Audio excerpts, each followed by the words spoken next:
Hi everyone, this is Niki Rowland with a new layout for Hip Kit Club. I'm using the April kits, so I have the main kit, the Pocket Life kit and the embellishment kit. I have the colour kit too, but I didn't use that for this layout today. I am making a layout for Cut File Day, so I have used these fabulous eggs by Kimberly. I think they're a freebie one that anyone can download, so head over to the website to grab those.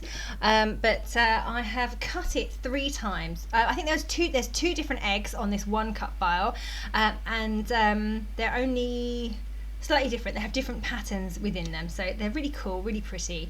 I've cut them 3 times, so I've cut 2 the same in the smaller size, and then I've cut 1 in the other design bigger. Cut that fabulous crepe paper, rainbow paper, and I have axed them on white card. So I did that by just cutting the outline again, just a piece of plain white card. So now I can really see, I've got colourful eggs, and I can really see the pattern shining through, because the white makes the pattern stand out so well.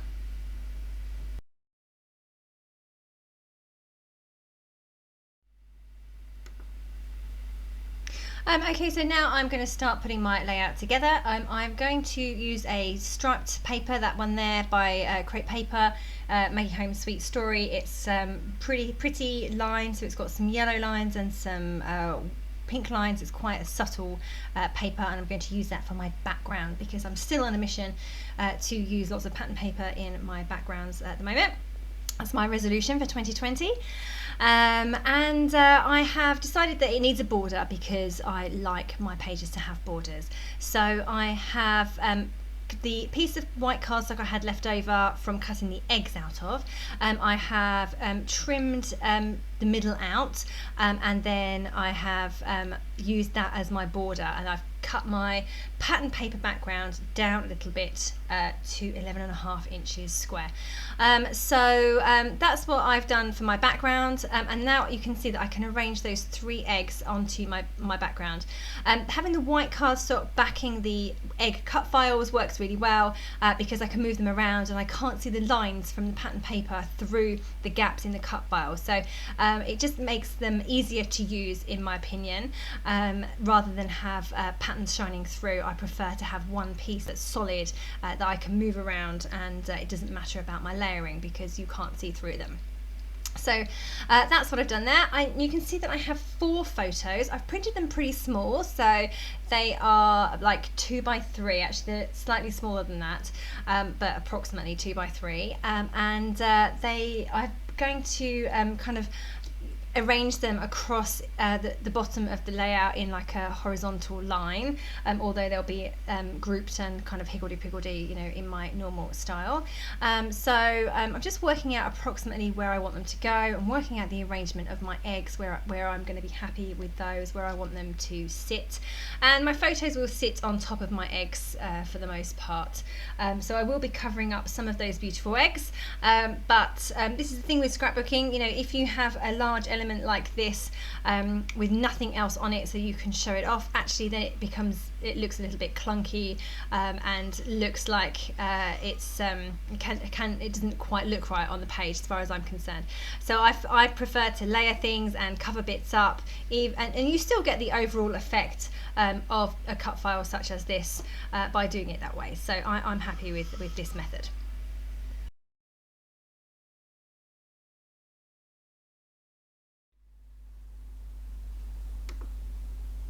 So I'm now just doing some fussy cutting.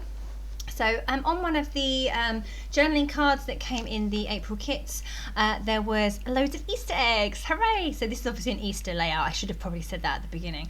But there was a whole bunch of Easter eggs, so I've cut them all out from the journaling card. There were quite a few. They're all pretty. They've got lovely designs on them. You know, some have got flowers and swirls, some have got polka dots, some have got circles. So they're really cute, and they go really well with this Easter egg cut file, of course. So I've just spent a moment fussy cutting those out, and now I'm just going to get everything stuck in place. So I've put my eggs in place, I'm sticking them down. What I do quite a lot of the time is I stick the bottom section of things flat, so just with tape, and then I raise up the top on foam pads. Now I do that because I tend to layer on my layouts at the bottom of things. So rather than put too many layers at the top, I would normally have layers that overlap things, if you know what I mean, at the bottom. So the eggs, for example, I'm not going to cover the tops, I want them poking out. So the bottom section I stick flat just using tape, and the top section I raise up on foam pads so that I get some dimension there. And then it's easier that way to then add things to the bottom section of those eggs.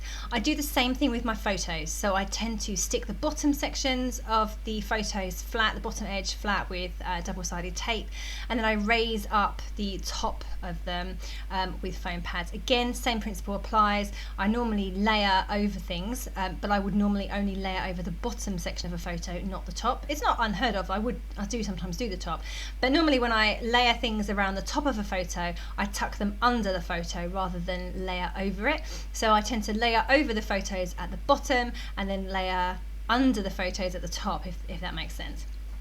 So that's what I've done on all these photos. I've actually mounted all of them onto little bits, scraps of paper, cardstock and ephemera. So yeah, I think I've done the one on the right is a blue journaling card. The two on the left are on a pink journaling card, and then the one in the middle, or the third one along, is mounted onto a piece of Sweet Story ephemera. So it's like the bluey green film strip. So I wanted that bit to show. So that film strip part is sticking out on the right hand side. And I've just dressed the edges of every layer, of course. Under the left hand photo, I've also added a piece of Sweet Story ephemera. It's a black little ticket thing, so that just gives a pop of darker colour on that photo that makes it stand out a little bit. Yeah. Okay, so now I'm trying to work out what my title is going to be. I want Happy Hunting because we're on an Easter egg hunt. So I loved the word happy. That was, I've cut it out. Where did I cut it from? I think it was a journaling card, or it might be from the cut apart sheet, or it may even have been a piece of ephemera. Goodness, I can't remember.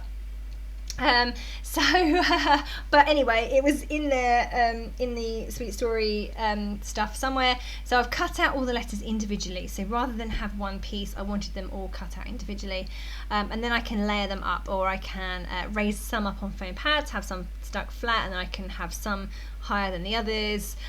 So yeah, that's how that's looking.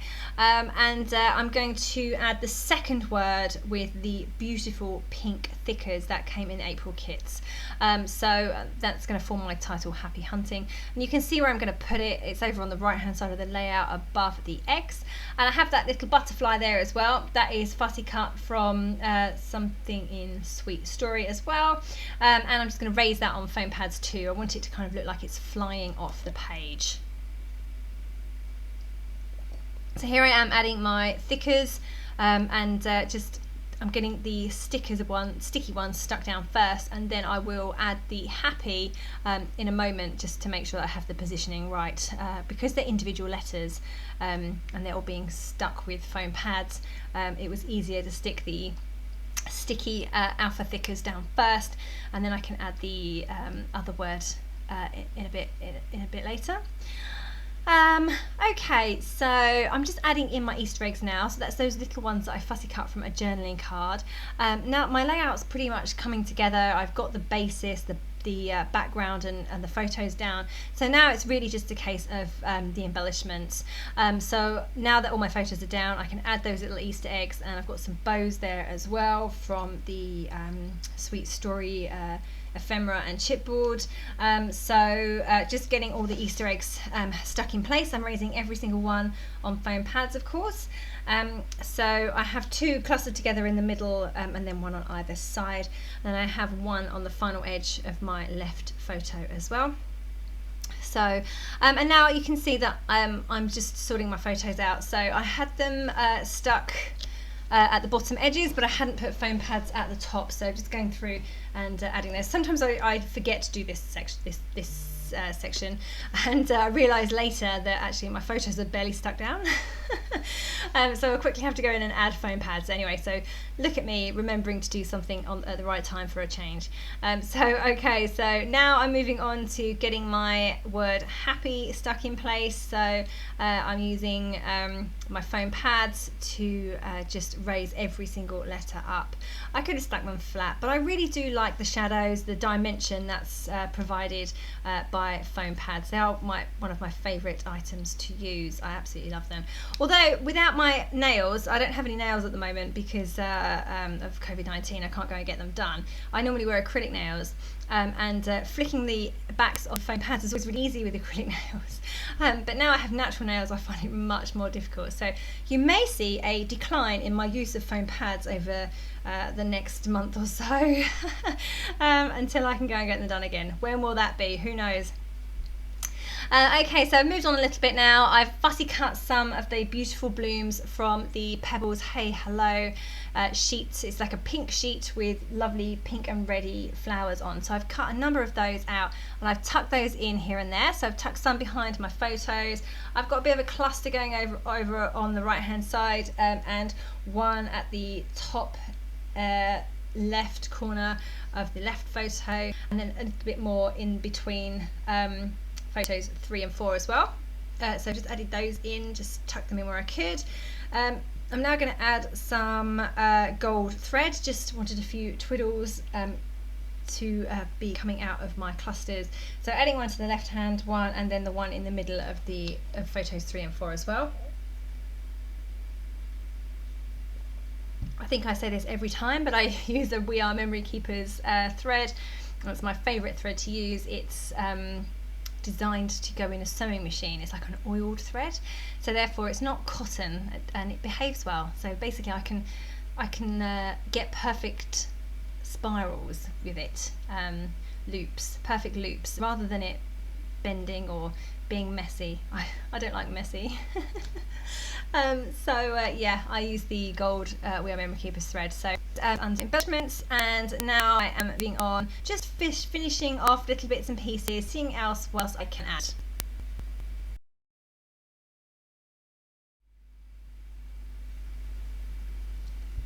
So I've added in a gold bow. I've added in some of the brads from the Cardstock collection, and now I'm just adding in my journaling. So I love this background paper, it has lines on it, so therefore it's really easy to write on. So I've just written, fun time searching for Easter eggs on Easter Sunday. Theo was super excited when he found one, but immediately sat down to eat it rather than search for more. So that's what my journaling reads. So I'm just using a really fine tip pen there to write my journaling in. Yeah, I'm pretty much done. I just went off to add some stitching. You probably won't be able to see it, but I've just added a little bit of stitching detail with my machine up on the top left corner of the layout along the lines. Okay, that is me completely finished. So thank you so very much for joining me today. Sorry for the overexposed photo. I thought it would be a good idea to take a photograph in the garden in the sun. Yeah, fail. Okay. Thank you so much for joining me. Don't forget that if you subscribe to Hip Kit, you get the main kit at a reduced price. You get 15% discount on all add-on kits, and you get access to exclusive subscriber cut files. So lots of good reasons to subscribe. Okay, thank you so much for joining me today. That was Niki Rowland for Hip Kit Club.